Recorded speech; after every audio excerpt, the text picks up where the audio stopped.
क्या चाहिए? खटाई। पीतल, पीतल को साफ करना हो, पीतल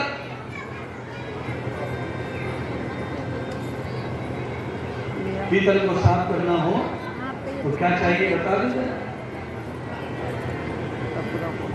तांबे का समझ में आया, पीतल का बताओ। समझ में आया, सही जवाब दिया। पीतल को सुंदर बनाना हो तो कलई से, चूना।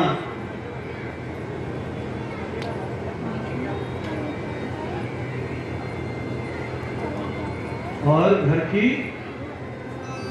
ये जो कढ़ाई बढ़ाई लोहे लंगड़ की, इनको साफ करना हो तो इसके लिए मिट्टी चाहिए, रेत चाहिए, रेत। और मनुष्य की लेटरिन की जगह को सफा करना हो तो उसपे गाय का गोबर चाहिए। क्या चाहिए?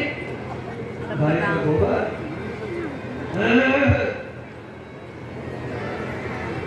और मन को सफा करना हो तो क्या चाहिए? सत्संग। बुद्धि को सफा करना हो तो क्या चाहिए? विवेक, ज्ञान। आत्मा को सफा करना हो तो क्या चाहिए? विद्या, तप, जप। और शरीर को सफा करना चाहिए तो व्रत, उपवास। धन को सफा पवित्र करना चाहिए तो दान। जीवा को भजन, कान को श्रवण, नेत्र को दर्शन, हाथ को सेवा, पैर को तीर्थ। सब सफा हो गया। लो दारू के ठेका पर जा रहे और कह रहे पाम दुख रो, पाम दुख रो, तो शुद्ध करो ना उसे, जाओ ना तीर्थ में, थोड़ा चलो ना नंगे पैर, पैदल पैदल पैदल पैदल।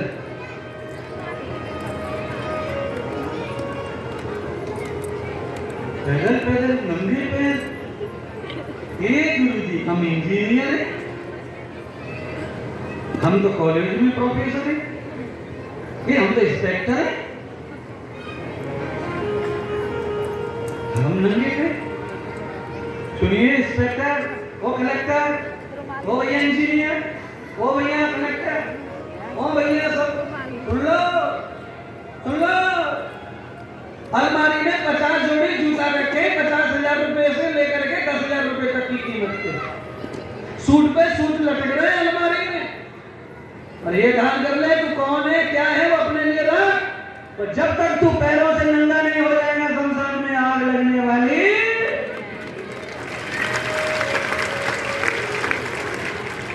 सब जगह जूता चल सके, चप्पल मंदिर में भी चल जाती है चप्पल, वहां पर भी निकाल लिया उपाय पंडितों ने। मंदिर की चप्पल, किचन की चप्पल, बाथरूम को चप्पल, आंगन को चप्पल, गिरारे को चप्पल, और खोपड़ी पे पड़े हुए वालों।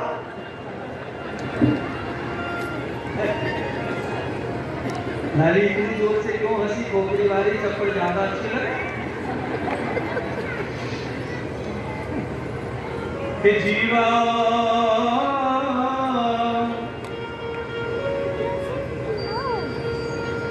वो मौसारी जब मोबाइल में आग धरते, ये रीत को देख ले, पसीना बहाएगा महात्मा। कि जीवा हो गई बावरी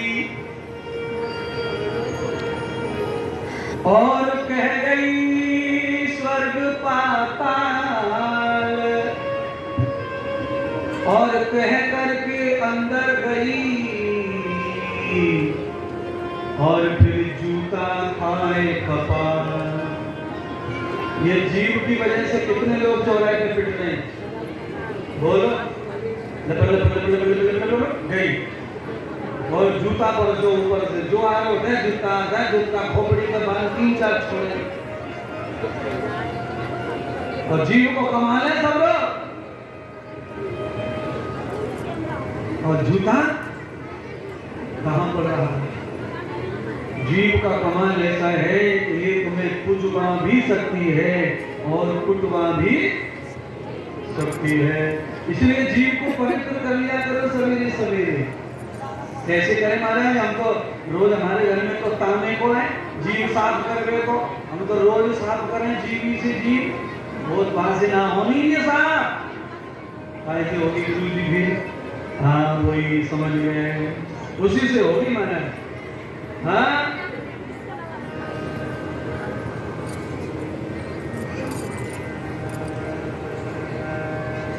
समझाया करो रोजाना इस तृपते लोचनम माधव। यशोदा मैया निकल के आई, पता चला हादसा हो गया है, माफी मांगने लगी नंद बाबा से, बाबा ये लाला के पापा गलती है, मुझे छोरा को ऐसे नहीं बांधना चाहिए और बांधा तो ध्यान रखना चाहिए था।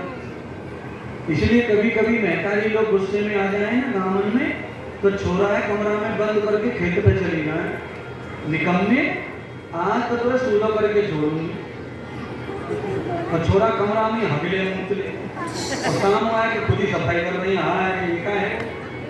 तो सजा भी देनी है, पर सजा पर दृष्टि भी रखनी है। सजा कैसी देनी है? तो कहा प्रजापते नत्वदेताः नन्यो विश्वा जाता निपरिता। वेद मंत्र है ये, और ये वेद मंत्र क्या संकेत कर रहा है? जैसे प्रजापति यानी कि जैसे कुम्हार गढ़ा बनाते समय ऊपर से लकड़ी की थपाड़ी से पीटे और नीचे अंदर हाथ डाल के रखे, ज्यादा चोट ना लग जाए नहीं तो गढ़ा खराब हो जाएगा। ऐसे बच्चों को मारना पीटना फटकारना भी है ऊपर ऊपर से, पर अंदर से उनको लग न जाए यह भाव भी रखना है, तब गढ़ा अच्छा बनेगा, सुंदर सा गोल सा। आप क्या कर रहे हैं? जिस दिन मारेंगे तो नक्की चढ़वा देंगे, न तो बाकी सबरी गलती नहीं माफ करेंगे, गुंडा हैजा टके और आए का उतना तो सब रोई सूट को छोड़ा नीचे से ऊपर तक, ऐसा ना कर लो।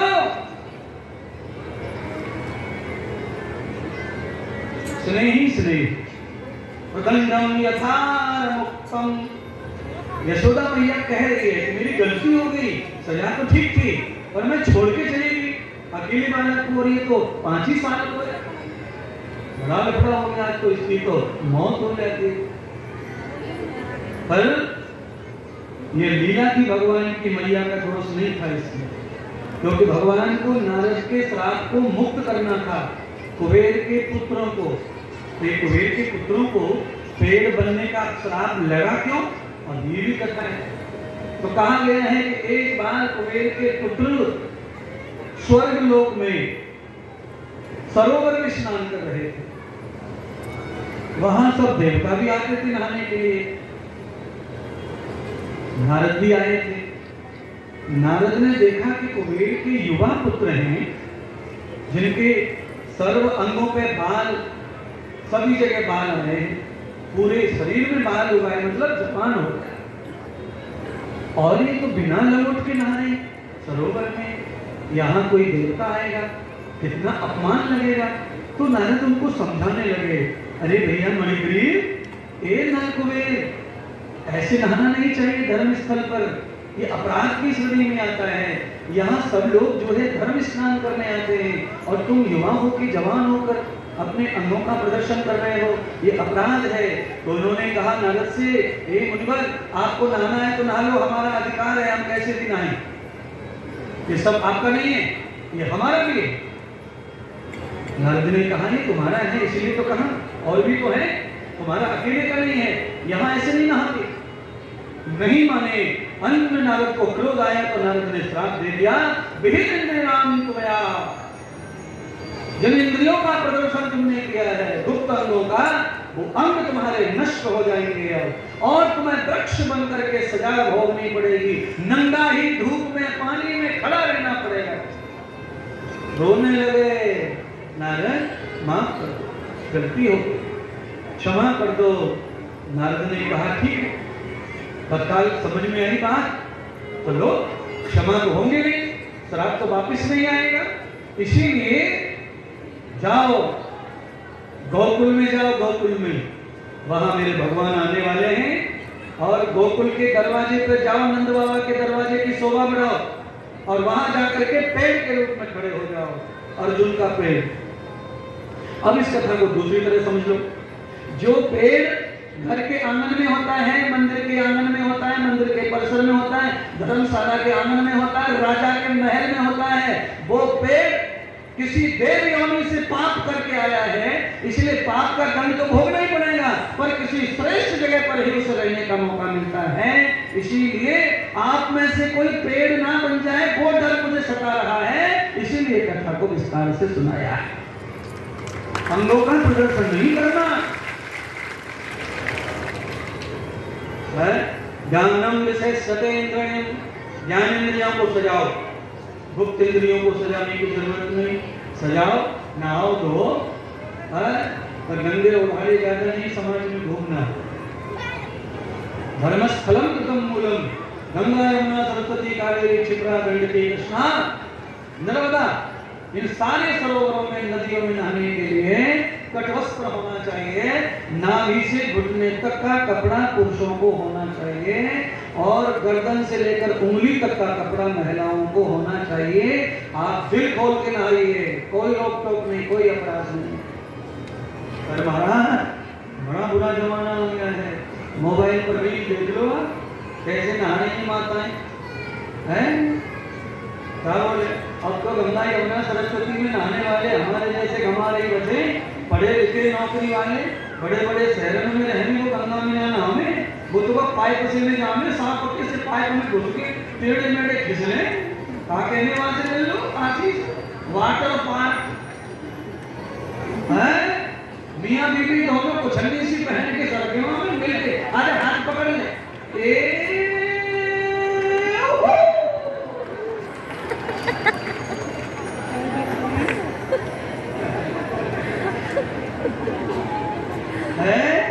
जनता पूरी पगला चुकी है पैसे का तो। और देखो गांव में घर में कोई ऐसा देख ले किसी औरत को तो केस लगाए बगैर मानती नहीं। और वाटर पार्क में ले जिधर सूट, जिधर सलवार, जिधर पैंट, और वाटर पार्क में पन्नी में कपड़ा मिला इतना मुलायम तो, और वहां में एकदम गुज्जा सर्वशक्तिमान बन के आ गया रूम में से बाहर, और फिर तेल लगा के फिर खिसले वहां में। और सुनो इतना नहीं है, 4 साल की बेटी भी संग में है, पापा मम्मी दोनों बेशर्माई से नहा रहे, बेटी 4 साल की देख रही है, और फिर बेटी पे ऐसा भरोसा, ऐसा स्वाभिमान, फिर बेटी के ऊपर दुनिया भर की इच्छाएं, ये महान बने, ये दुर्गा बने, ये वैष्णो देवी बने, ये जीजाबाई बने, ये दशरथ की रानी कौशल्या बने, ये राम की माता बने। और ये राम की माता ही है तुम्हारी बिटिया 4 साल की, पर ये कुछन्नी पहन के तुम नहा रहे हो, इसे रोको ना।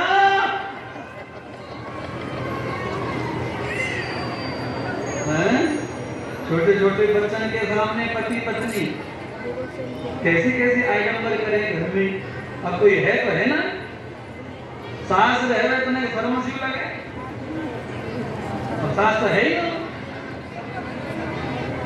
मियाँ बीवी दो ही है, भाग्य से है जाए तो है जाए, तीसरा नहीं तो दो भी काम चले हो, एक आध हो भी गया तो कोई शर्म लिहाज और संकोच नहीं बचा है। बच्चे से लाज नहीं लगती माँ बाप को महाराज इस युग में। बच्चे को तो समझते ही नहीं कुछ, उसको समझते ही इसकी आंखों में पट्टी बनी है, इसकी बुद्धि काम करती नहीं है, ये तो कुछ काम का है ही नहीं। ये ध्यान रखो। ओ भैया आशीष, सुभद्रा के गर्भ में 6 महीने का था अभिमन्यु, तब अर्जुन ने चक्रव्यूह तोड़ने की कथा सुनाई थी, तो वो पेट में कथा सीख गया था। इसीलिए बाहर बच्चा जब आता है तो वो पेट वाले 6 महीने से और कई महीने का होके आता है। इसीलिए बाहर आने पर बच्चे को छोटा समझ के गलत काम मत करो, बिस्तर पे पड़े पड़े। ये गुरुजी समझाना चाहते।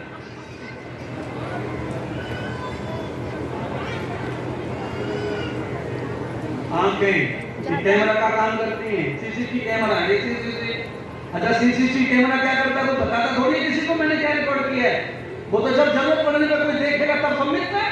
इन आंखों के द्वारा जो कैद हो गया खोपड़ी में चला जाता है,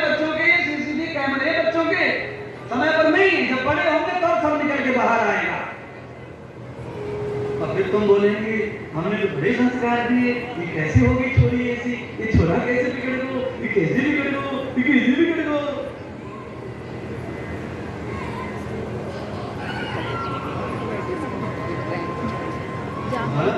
छोटी गलती है ये, पर इसका प्रभाव बहुत बड़ा बच्चों पर पड़ता है। पुराने जमाने में दादियों के पास में बच्चे क्यों सोते थे? इसीलिए बुजुर्गों के पास में पहले बच्चे छोटे क्यों सोते थे? क्योंकि घर में जवान बहू बेटा है, वो कैसे भी रहे, बच्चे दादी के पास, दादा के पास, बैठक में, उसका रिजल्ट था अलग, और आज का रिजल्ट है ही नहीं कुछ। कम से कम 12 साल तक बच्चा माता पिता के पास में ही सोता है आज के युग में। सोए अच्छी बात है, पर पुत्र हो तो पिता के पास सोए, बेटी हो तो मां के पास सोए। सोने का आसन मां का अलग होना चाहिए और पिता का भी अलग होना चाहिए। एक आसन पर पति पत्नी को रोज शयन करना, ये सब भ्रष्टाचार है, ये बीमारी है। इससे बीमार पड़ोगे, अस्वस्थ होंगे, घर में पूरे में पापड़ फैलेगा, पूरा घर बर्बाद होगा। इसीलिए जो भी तुम्हें करना है सब करो, पर शयन आसन अलग अलग बताया है शास्त्र में।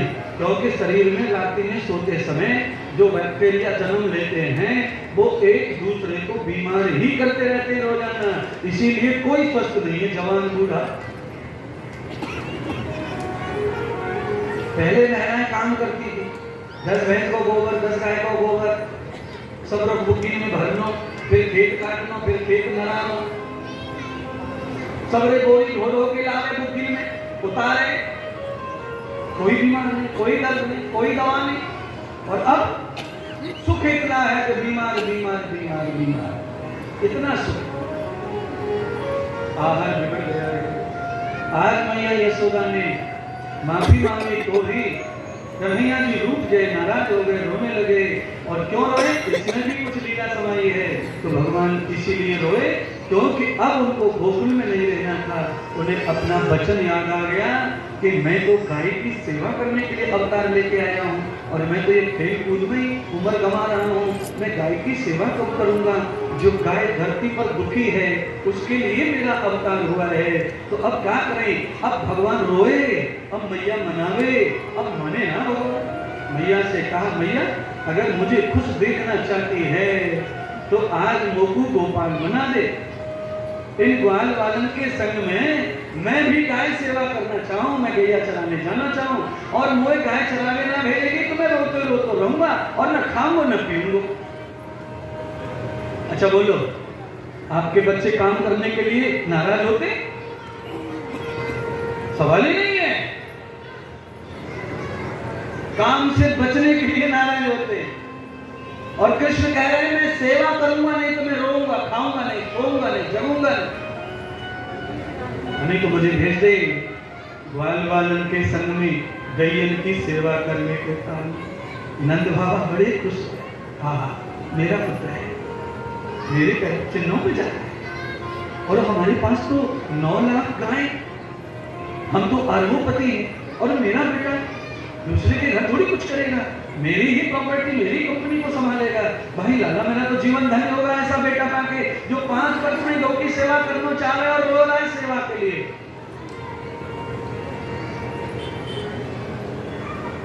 मेरी बहनों, मेरी माताओं, अगर बुढ़ापे में पुत्रों से रोटी लेनी है, हॉस्पिटल लेना है, ध्यान कर लो, तो अपने छोटे छोटे बच्चों को दूध पीते पीते, आंचल का दूध पिलाते पिलाते, बोतल का दूध पिलाते पिलाते गाय की महिमा सुनाया करो कथा के रूप में। राम की, कृष्ण की ये महिमा सुनाया करो, सीता की, राधा की, लक्ष्मीबाई की महिमा सुनाया करो। लड़कियों को दूध पिलाते पिलाने, दूध के साथ में वो महिमा भी घुसेगी तो दूध काम करेगा, अच्छी बुद्धि बनाएगा, अच्छे विचार बनाएगा। पर आफत कहाँ आ रही है? आफत बहुत है। क्या आफत है? मम्मी को देख लो, पापा को देख लो, अम्मा को देख लो, दादी को देख लो। आजकल की दादी तो दादी जैसी है ना, थोड़ी जवान सी रहने को बुद्धि ना हो में, आजकल की दादी बुद्धि हो गई ना।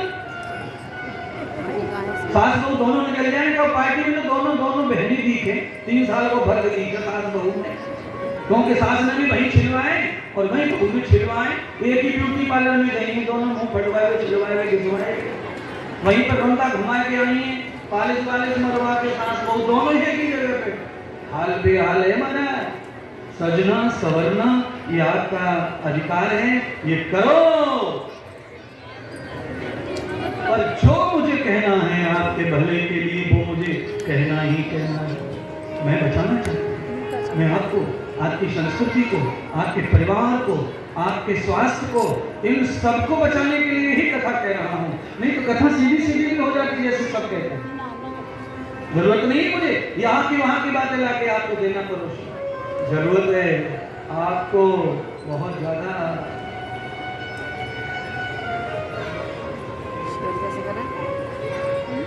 नंद बाबा ने यशोदा को समझाया, यशोदा मान जाओ। नंद बाबा जल्दी से गोपाल की ड्रेस लेके आए, सजा के, पीली पगड़ी, पीला दुपट्टा और पीली धोती, हाथ में लठिया और रथ में माखन मिश्री भर दिया। शाम को जरूर लौट के आए ना पुत्र। यशोदा मैया ने छोरा को सजा तो दिया, पगड़ी पगड़ी पहन के ऐसे लग रहे सूरज चंद्रमा जैसे, और दौड़ के गई, एक कालो सो कपड़ा पड़ो घर में, पीलो से उतार के कालो डाल दियो कंधा पे, ऊपर पीलो नीचे पीलो बीच में कालो पट्टा।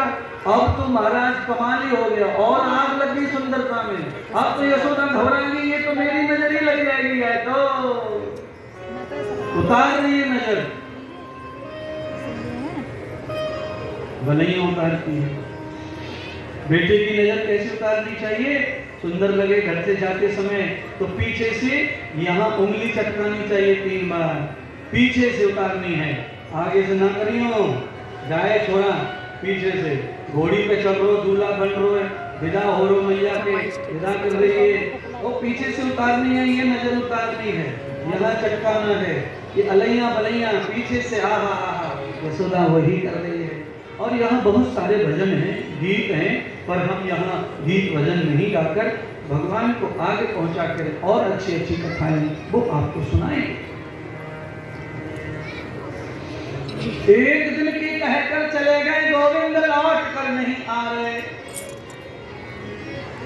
यथा पात्रम न पृथिभ्याम अनिहितम सेवामहे।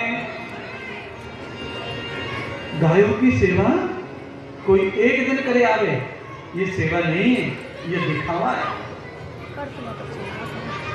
ये टोटल खाना पूर्ति है। कन्हैया जानते नहीं लौटे, मौका मिला तो चले गए, लौटे नहीं कन्हैया सेवा से। तो क्या हुआ? 1 दिन बीता, 6 दिन बीते, महीना, साल, 2 साल, 3 साल बीत गए, गाय चराने से लौटे ही नहीं। गायों को लेके सीधे चले गए हिमालय पर्वत, वहां से लौटा कर लाए बद्रीनाथ, केदारनाथ से लेकर जमुनोत्री, गंगोत्री घुमाते घुमाते श्री गोवर्धन पर्वत पे लाके गायों को ठहरा। आपके क्षेत्र में 30-40 साल पहले गाय आती थी ना, काठियावाड़ियों की गाय, वो ठहरा देते थे गायों। भगवान ने गाय ठहरा दी पर्वत। 3 बरस हो गए, गोकुल में बारिश रुक गई, अकाल पड़ गया, गाय चली गई तो अकाल पड़ गया। बिना गाय के क्या होगा भारत का, ये कथा भागवत 5000 साल पहले बता दी गई भविष्य के लिए। क्या होगा? गाय नहीं रहेगी द्वार द्वार पर तो कंडा और घी नहीं होगा, कंडा घी नहीं होगा तो यज्ञ नहीं होगा, और यज्ञ नहीं होगा तो गीता भगवान कृष्ण कहते हैं पर्जन्य, बारिश नहीं होगी। अन्नम भवन्ति यज्ञः, अन्नम भवन्ति भूतानि, यज्ञ कर्म समुद्भव। ये अर्जुन, बिना यज्ञ के वृष्टि नहीं, वृष्टि के बगैर अन्न नहीं, और अन्न के बगैर प्राणों को शक्ति मिलती नहीं है। इसीलिए गाय तो होनी ही होनी चाहिए, होनी ही होनी चाहिए। इसीलिए एक बार मैं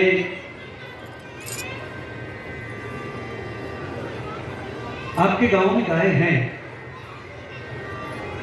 कई लोग आए मेरे पास में गाय के बारे में पूछने, दवा वगैरह, किसी की गाय बछड़ा नहीं लगाती, किसी की गाय बीमार पड़ती है।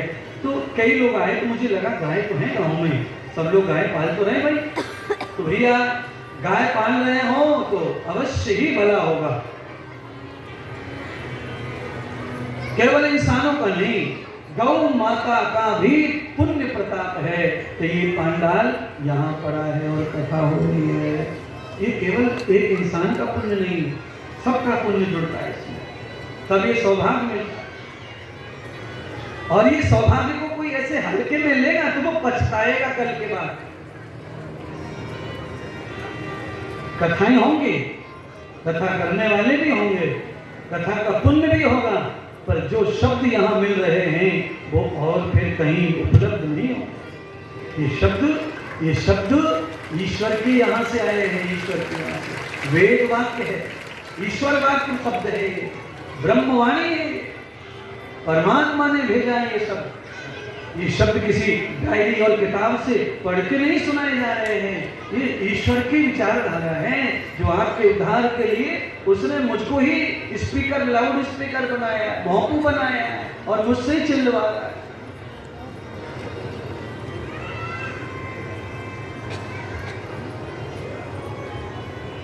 कोई सुखी नहीं है पूरे पंडाल में, एक सदस्य सुखी नहीं है।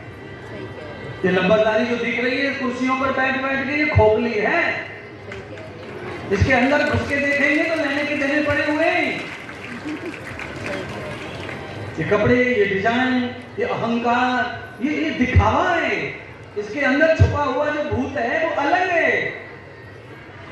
रो रहा है, किसको बताऊं, किसको कहूं, क्या कहूं, क्या ना कहूं।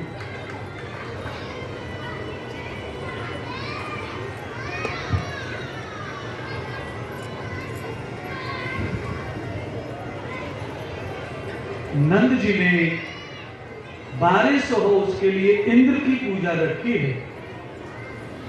उपनंद जी को, अपने छोटे भ्राता को कहा जाओ दोनों बच्चों को लेके आओ, बिना बच्चों की पूजा नहीं होगी, घर के सब सदस्य पूजा में होने चाहिए।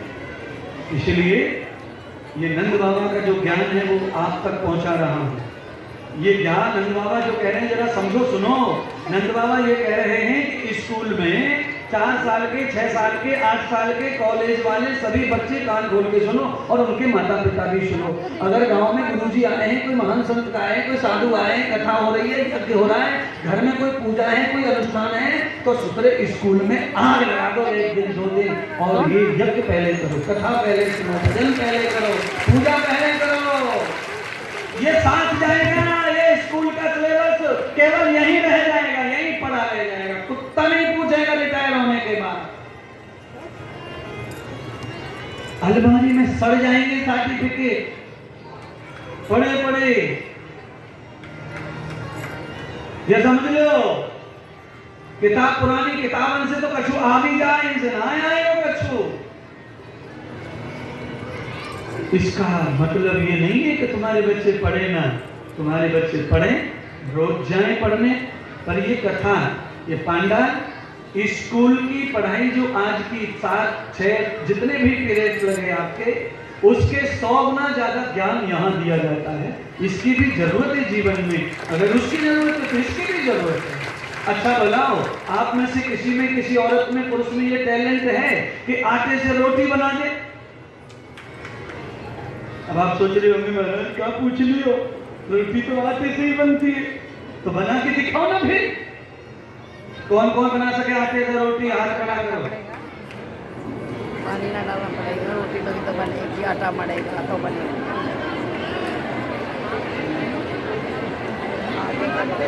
आटे से रोटी कौन कौन बना सके? शाम को बनवाओ, ये पांडाल में होगा जो स्टेज पे चमत्कार लाइव टेलीकास्ट होगा।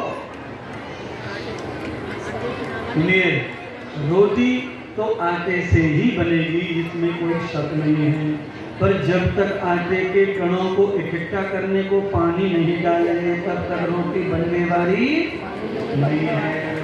तो ये जो भागवत है, ये जो इंद्रदेव जी का जो दिया हुआ ज्ञान है, ये निर्मल जल है। इस जल से आपकी बुद्धि में जो कण अलग अलग हो गए वो इकट्ठे हो जाते हैं, और इकट्ठे होकर के बुद्धि सही काम करे। गूंजा बना लियो, आटो गूंद लियो तो पूड़ी बना लियो, पराठे बना लियो, रसगुल्ला बना लियो, समोसा बना लियो, चपड़ी काट लियो, ककड़ी काट लियो, टोरी सेक लियो, कुड़कुड़िया सेक लियो, सब सेक लियो।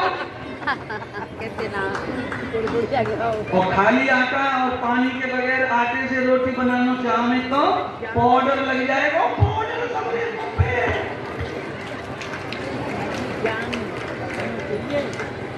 इसीलिए कण कण को इकट्ठा करता है पानी।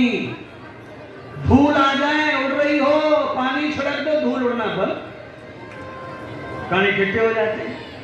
तो जो सत्संग सुनेगा, जो कथा सुनेगा, जो गुरु मंत्र जपेगा, जो गुरु सेवा करेगा, उसके कण कण का सारा क्लोजअप हो जाएगा शक्ति, और फिर काम करेगी, उपयोग हो सकता है इसका, जीवन धन्य हो सकता है। लोग क्या बोलते हैं, अभी कोई उम्र है गुरु बनाने की, अभी कोई उम्र है कथा सुनने की, अभी कोई उम्र है भजन करने की। अगर यही बात जो तुम कहते हो अपनी औलाद के बारे में, अगर यही बात सुनीति ने कही होती तो ध्रुव कभी भगत होने वाला नहीं। यही बात अगर प्रहलाद की माँ ने कही होती तो वो गाय को पेट में लेके जाती, आश्रम आश्रम घूमती उसको। तुम पछताओगे ये बात कह कह करके अपने बच्चों के बारे में।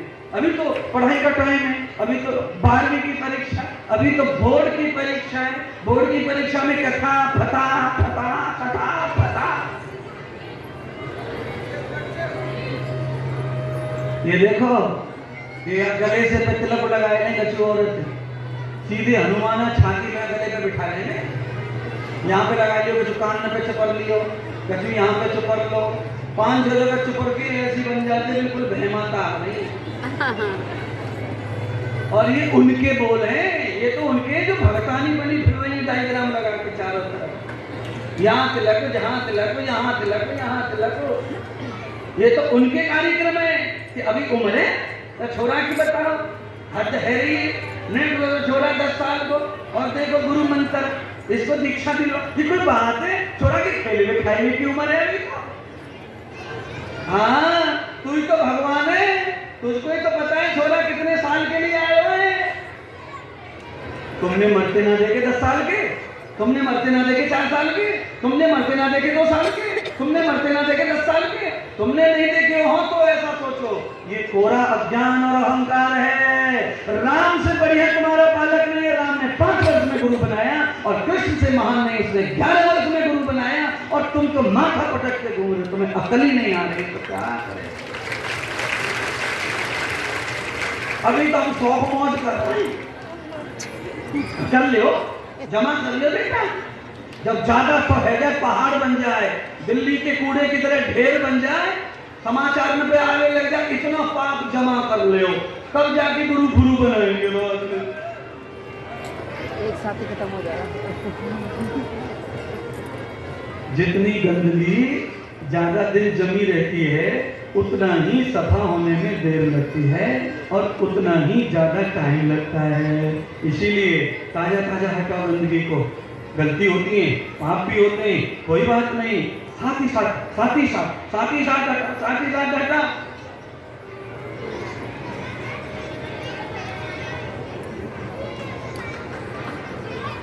नंद जी के भैया देवनंद जी गोवर्धन पहुंचे, दोनों बालकों को कहा, कृष्ण ने कहा, चाचा काका हम गोवर्धन पूजा करें।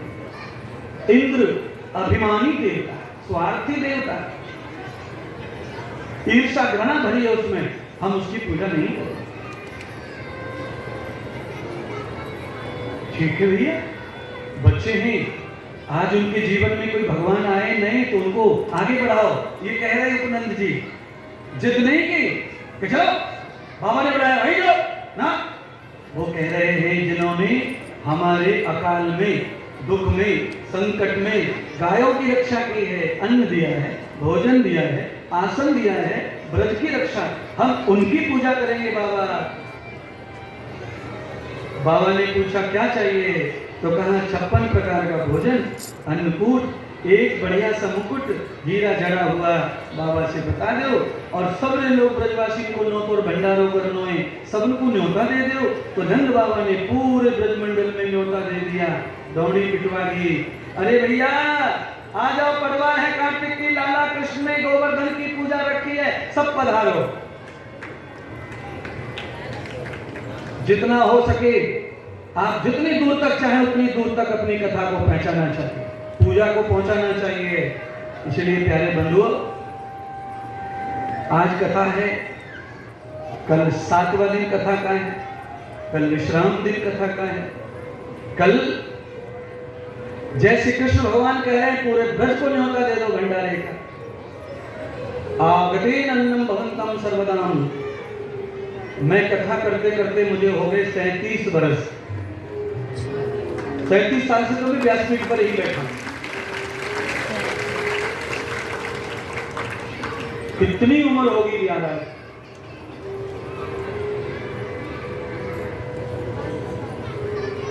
जब से कथा कह रहा हूं, मैं देखते आ रहा हूं, तो पहले जब कथा होती थी तो लास्ट में भंडारे में पूरे क्षेत्र के लोग अपने अपने घर से कट्टा भर भर के परात भर भर के लावे, गेहूं अनाज, उसी से भंडारा हो गया। पहले ऐसी परंपरा, अब उसकी कमी नहीं धन की। पर हाँ, कल कथा का टाइम सुबह 10 बजे से 1 बजे तक, जल्दी होगी। 9 बजे हवन यज्ञ होगा, 1 बजे कथा पूरी होकर के यहाँ महाप्रसाद होगा पूरे क्षेत्र के लिए। इसीलिए घर पे कोई रहेगो एक आध बहु कल नहीं हो, झोली भर के एक तो फल मिलेगा भागवत को कल, और साथ में महाफल। भागवत के यज्ञ के निमित्त एक कण भी मुंह में चला जाता है तो लाखों करोड़ों पापों का नाश हो जाता है। इसलिए महाप्रसाद कल नहीं छोड़ना।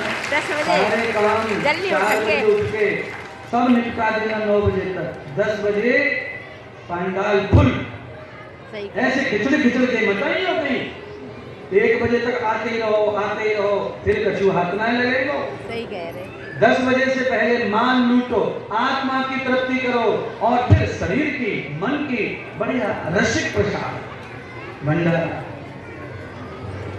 सारे ब्रजवासी जुड़ गए और श्री गोवर्धन की पूजा करने के लिए अभिषेक करने लगे। विकास रूप भगवान का अभिषेक हो नहीं पा रहा था, तो मेरे प्रभु कृष्ण ने मानसी गंगा प्रकट की, उस गंगा से अभिषेक हुआ, दूध का अभिषेक हुआ, श्रृंगार हुए, भोग लगाया। और कैसे पता चल गया इंद्र को कि ग्वाल के बालक ने मेरा अपमान किया है और एक पर्वत की पूजा करके मुझे अपमानित कर। इंद्र गुस्से में आ गया।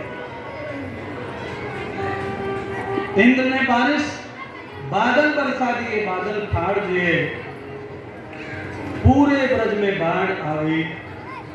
ब्रज की रक्षा करने के लिए परम प्रभु परमात्मा ने सखाओं के साथ निमित्त बनाया मात्र, और अपने ही छोटे से उंगली लगा करके गोवर्धन को फूल जैसे उठा लिया और बादल थक के चले गए।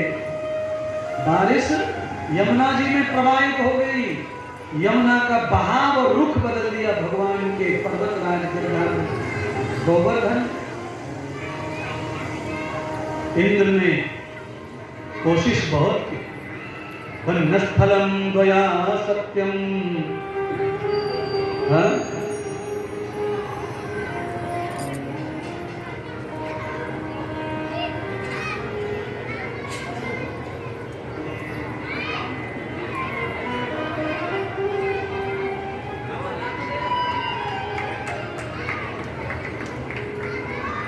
ब्रह्मा जी ने इंद्र को समझाया, अरे इंद्र, अरे वो कोई बालक नहीं है ग्वाल, वो साक्षात मेरे परमात्मा नारायण।